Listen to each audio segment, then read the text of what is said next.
নমস্কার বন্ধুরা, কেমন আছেন সবাই? আশা করি সবাই খুব ভালো আছেন আর সুস্থ আছেন। মালা অফিসিয়ালের নতুন একটি ব্লগে আপনাদের সবাইকে অনেক অনেক স্বাগত। আর এই যে সকালবেলায় আমি জলখাবার নিয়ে বসে গেছি। আসলে সকালবেলা আমাদের জলখাবারে আজকে হয়েছে লুচি, সুজি, সাথে হয়েছে ঘুগনি। কিন্তু না, আমি এখন ঘুগনিটা নিচ্ছি না। এখন এই মুহূর্তে আমি সুজি আর লুচিটাই খাবো, কারণ আমার মিষ্টি জাতীয় জিনিস দিয়ে লুচি খেতে ভীষণ ভালো লাগে। আর মা লুচি বানান খুব ভালো, খুবই সুন্দর নরম লুচি বানান।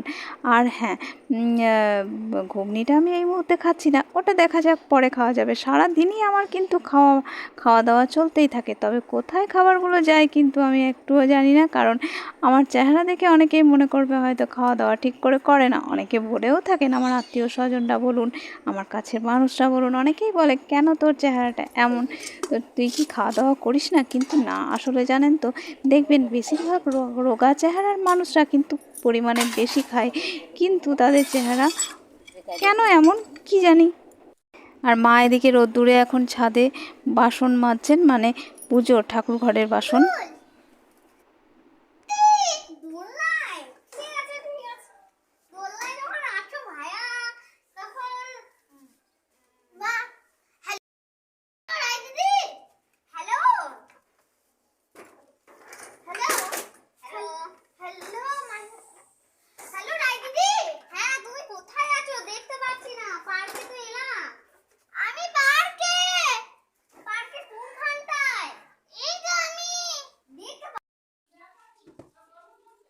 আর তারপরে এদিকে মেয়েরা খেলাধুলো করছে, তবে মেয়ে অনেক আগেই জলখাবার খেয়ে নিয়েছে। আর আমি ঠিক তার 1 ঘন্টা পর কিন্তু আবার একটু মুড়ি খাওয়ার জন্য মুড়ি নিয়ে নিচ্ছি। আসলে এরকমই চলতে থাকে জানেন তো খাওয়া দাওয়াটা। তবে হ্যাঁ, যেহেতু ঘুগনি হয়েছে, ঘুগনিটা আমি লুচি দিয়ে খেতে পারতাম, কিন্তু সেটা খেলাম না। আসলে আমি মুড়ির সাথে ঘুগনিটা খেতে বড্ড বেশি পছন্দ করি, তাই এদিকে অল্প একটু মুড়ি নিয়ে নিয়েছি আর সাথে ঘুগনি। তবে হ্যাঁ, আজ নিরামিষ খাওয়া দাওয়া আমাদের, যেহেতু স্যাটারডে, তো তাই জন্য কিন্তু এর সাথে পেঁয়াজ লঙ্কা বা শশা চাইলে নিতে পারতাম, কিন্তু আজকে পেঁয়াজটা যেহেতু নিতে পাবো না, তাই আমি এগুলো দিয়েই শুধু ঘুগনি আর মুড়িটাই খেয়ে নিচ্ছি। আর তারপর এদিকে আমি গেলাম স্নান সারার পর রান্নার ঘরে, রান্না বসিয়ে দিলাম, মানে ভাতটা প্রথমেই বসিয়ে দিলাম। তবে হ্যাঁ, আমাকে হয়তো আজকে বাইরে হতেও পারে, তবে সেটা এখনও কিন্তু সিওরিটি দিতে পারছি না। তবে ফোন এলে আমাকে বেরোতে হবে, তাই জন্য আমি যতটা পারছি কাজ এগিয়ে রাখছি।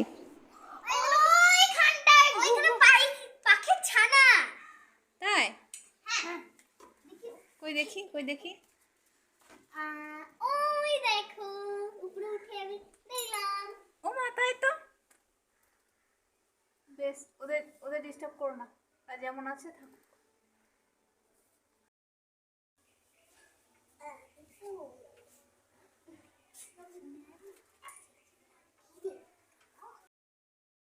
আর তারপর দেখুন আবার একটা মিষ্টি নিয়ে বসে যায়নি, আসলে দাঁড়িয়েই আছি। কিন্তু এই মিষ্টিটা আসলে হয়েছে মাহির বাবা গতকাল রাত্রিবেলা এনেছে। এটা কিন্তু দেখতে কালো মিষ্টি, আসলে এর মধ্যে কিন্তু রস নেই, এটা রসের মধ্যে নয়, মানে গোলাপ জামুন এটাকে আমি বলতে পারি না। তবে মিষ্টিটা খেতে ভারী ভালো। মাহি কিন্তু এই মিষ্টি পছন্দ করে না। আর তারপরে এদিকে আমার ফোন এসে গেছে, ওই যে বললাম ফোন এলে আমাকে বেরোতে হবে। আসলে আমাকে একটা কাজে ব্যাংকে যেতে হবে, আর ফোনটা আসার অপেক্ষায় আমি ছিলাম। তো যাই হোক, যেহেতু ফোনটা এসে গেছে, তাই আমি চটজলদি সালোয়ার কামিজ পরে নিলাম, রেডি হয়ে নিচ্ছি। আসলে বাইরে ভীষণ রোদ্দুর, তাই জন্য আমি একটু সানস্ক্রিন লাগিয়ে নিচ্ছি। অবশ্যই আমি লোটাসের সানস্ক্রিন ব্যবহার করি, আর এই সানস্ক্রিনটাই শুধু ব্যবহার করি, সেভাবে কিন্তু নিজের টেক কেয়ার করার জন্য বিশেষ কিছু ব্যবহার আমি করি না। তো যাই হোক, এদিকে সানস্ক্রিন লাগিয়ে নিলাম, আর তারপরে একটু সিঁদুর লাগিয়ে নিচ্ছি। আর চুলটা তো আমি বেঁধে ফেলেছি অলরেডি এর আগেই। তো যাই হোক, এইটুকুই রেডি হওয়ার, আর কিছু পেপারসপত্র নেওয়ার ছিল, তো সেগুলো আমি ব্যাগের মধ্যে নিয়ে নিয়েছি। আর সাথে মোবাইলটা তো নেবই। আসলে সবথেকে প্রয়োজনীয় জিনিস হচ্ছে এখন আমাদের মোবাইল, মানে অক্সিজেনের মতো কাজ করে বলতে পারেন। আমরা অন্য বাকি জিনিসগুলো ভুলে গেলেও মোবাইলটা কিন্তু ভুলি না। তো যাই হোক, এর কাজও আছে, এর উপকারিতা অপকারিতা দুটোই আছে। আর এই দেখুন, আমি সাথে ব্যাগ নিয়ে নিয়েছি আর ওড়না। তবে হ্যাঁ, ছাতা নিচ্ছি না, আসলে সানগ্লাসটা যেহেতু নিচ্ছি তাই আমি আর ছাতা নিচ্ছি না। তবে হ্যাঁ, জলের বোতল অবশ্যই সাথে করে একটা আমি নিই। তো যাই হোক, চলুন আর অপেক্ষা নয়, আমাকে এবার বেরোতে হবে, কারণ জলদি ফিরতে হবে যেহেতু কাজ সেরে, তাই জন্য আমি ব্যাংকের উদ্দেশ্যে এদিকে রওনা দিলাম। তবে সত্যি বাইরে ভীষণ রকমের রোদ্দুর, মানে কি বলবো, অসম্ভব রোদ্দুর। এখানে যদিও সানগ্লাস পরার জন্য আমি বুঝতে পারছিলাম না, কিন্তু তাও ভীষণ রোদ্দুর, সেটা আপনারা ক্যামেরাতেই বুঝতে পারছেন। তো ব্যাংকের কাজ সেরে আমি এদিকে বাড়ি ফিরে যাব, কারণ আমার জন্য অপেক্ষা করছে বেশ কিছু সেলাইয়ের কাজ, সেগুলো আমাকে বিকালের মধ্যে দিতে হবে। আসলে এই রকম ধরনের কাজ থাকলে আমি বেশিরভাগ সময়ই নিতে চাই না, জানেন, যে এই সময়ের মধ্যে আমাকে দিতে হবে, কারণ ওই যে বলেছি সংসারে বিভিন্ন কাজ থাকে, সাথে মেয়ের পড়াশুনো থাকে, মেয়ে দেখাশুনো থাকে। তো যাই হোক, বাচ্চা মেয়ে, ওর সাথে খেলতেও হয় অনেক সময়। তো এই জন্য আমি এমার্জেন্সি কাজ নিতে চায় না, কিন্তু তবুও কিছু কিছু মানুষ আছে যেগুলো পরিচিত খুবই, তো তাদের কাজ আমাকে নিতেই হয়। তো সেরকমই এদিকে শাড়ি আছে 4টে, এবং কুর্তি আছে এবং নাইটি আছে, তো সেগুলোর কিছু সেলাইয়ের কাজ আছে, ফলস পিকো এবং সালোয়ার কামিজে হাত লাগানো বলুন, এই সমস্ত আর কি। এটা কি বানানো হচ্ছে কে বলতে পারবে? এটা হচ্ছে শরবত। এখানে ছিল বরফ আইসক্রিম অরেঞ্জ ফ্লেভারের, আর তার সাথে এই যে সাদা সাদা দেখতে পাচ্ছেন এগুলো আছে, লেবু দেওয়া আছে, কিছুটা মিষ্টি চিনি দেওয়া আছে, তারপর সেটাকে শরবত বানানো হচ্ছে। দেখা যাক কেমন খেতে হয়। আর মেয়ে ওদিকে একটা নিয়েছে, নিয়ে খাচ্ছে। আর খাবে তুমি? ঠিক আছে, ও আর খেতে পারছে না, এটা আমি খেয়ে নেবো। এই আইসক্রিমগুলো আমরা ছোটোবেলায় ভীষণ খেতাম।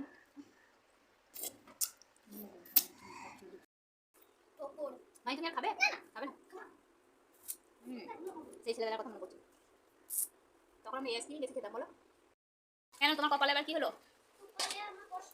কষ্ট হচ্ছে? কি কষ্ট? ও আচ্ছা।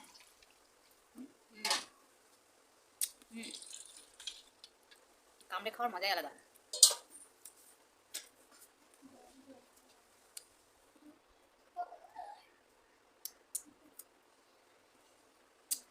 ছোটবেলায় এরকম ছোটো ছোটো চকলেটগুলো যখন খেতাম, আমার এতটা ধৈর্য থাকতো না বসে বসে খাওয়ার। দুটো ঘরে কিছুক্ষণ খেয়ে চুষে তারপর আবার চিবিয়ে খেয়ে নিতাম,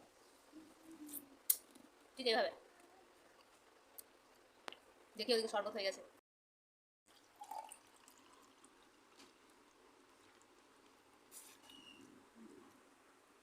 আইসক্রিম দিয়ে শরবত তৈরি,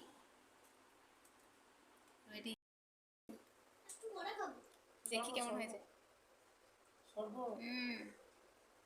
দারুণ।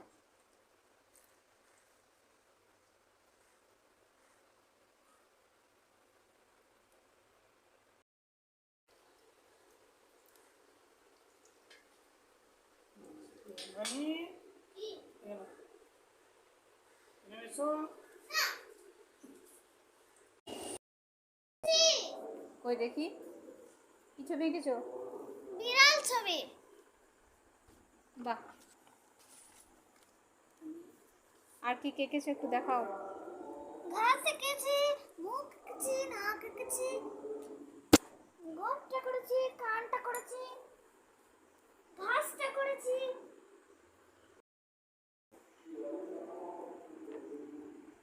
কই দেখি, দেখাও তো।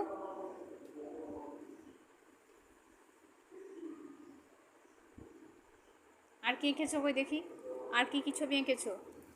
আর ছবি পিঁপড়ে। কই দেখি।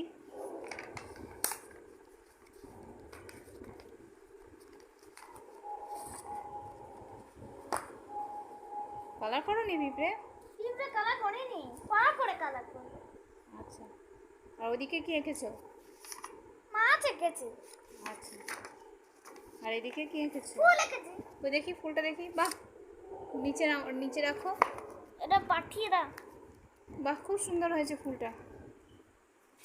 চলো এবার একটু পড়তে বসো।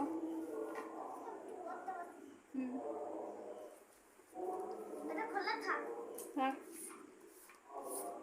এই একটু পড়া করে নে, তারপর আমরা কীর্তন গান শুনতে যাবো। তো আমিও। তুমি যাবে? হ্যাঁ। বেশ যাও। আমাকে একটু যেতে হবে। You just. আর এখন সারাদিন কাজের পর মেয়েকে নিয়ে একটু বসেছি সন্ধ্যাবেলা। আসলে ওকে পড়তে বসালে আমারও একটু সেই সময়টা রেস্ট হয়ে যায় বই কি। তো যাই হোক, এখন ও একটু ছবি আঁকছে, আর ও ছবি আঁকা হলে একটু পড়াশোনা করবে, আর তারপর দুধ খেয়ে ওকে নিয়ে আমরা বেরোবো। তো যাই হোক, এই যে ওর জন্য একটু দুধ গরম করে নিলাম আর দিয়ে দিচ্ছি 1 গ্লাস দুধ। তবে জানেন ও একদমই দুধ খেতে পছন্দ করে না, ভীষণ অপছন্দ করে। তো যাই হোক, দুধের সাথে একটু কমপ্লান মিক্সড করে দেবো, তাতে করে ওর হয়তো খেতে ভালো লাগবে। কিন্তু ওকে ওই যে একটা কমপ্লান আছে না যে কেশর বাদাম, তো সেটা দিলে ও আরই খেতে চায় না। কিন্তু ওকে অন্য একটা কমপ্লান যেটা সাদা, তো সেটাকেই দেওয়া হয়। তো তারপর এটা খেয়ে নিলে আমরা বেরোবো। তো চলুন, আজকের ভিডিওটা এইটুকুই। ভালো থাকুন, সুস্থ থাকুন, দেখা হচ্ছে নেক্সট ভিডিওতে। টাটা। দুধটা খেতে হয়, দুধ খেয়ে নাও, তবে তো স্ট্রং হয়ে সাইকেল চালাতে পারবে। হ্যাঁ হ্যাঁ।